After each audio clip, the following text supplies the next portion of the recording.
알아두면 아주 편리하고 사고도 미연에 방지하는 교통정보. 고속도로 톨게이트 완벽 분석.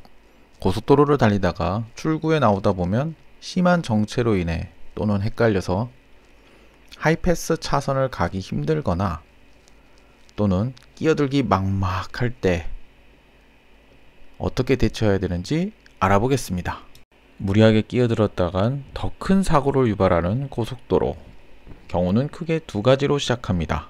하이패스가 있는 차량의 경우와 하이패스가 없는 차량의 경우가 있겠죠. 그럼 우선 하이패스 있는 경우, 내가 전용 차로로 들어가지 못한 경우 어떻게 해야 될까요?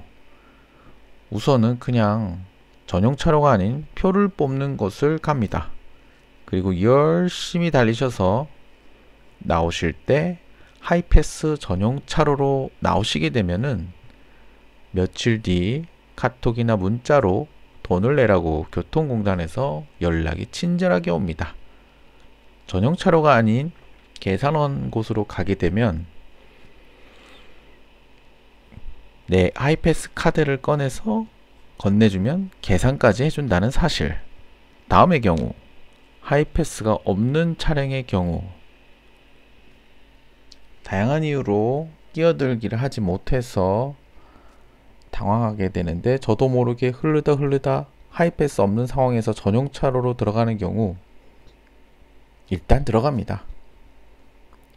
삐용삐용 소리는 나지만 일단 하이패스를 통과하고 난 후 나오실 때 전용 차로로 또 나오면 됩니다. 왜냐면 또 이렇게 교통비 지불이 카톡이나 문자로 친절하게 옵니다. 그런데 나는 양심적으로 계산을 해야겠다. 난 하이패스가 없는 차니까.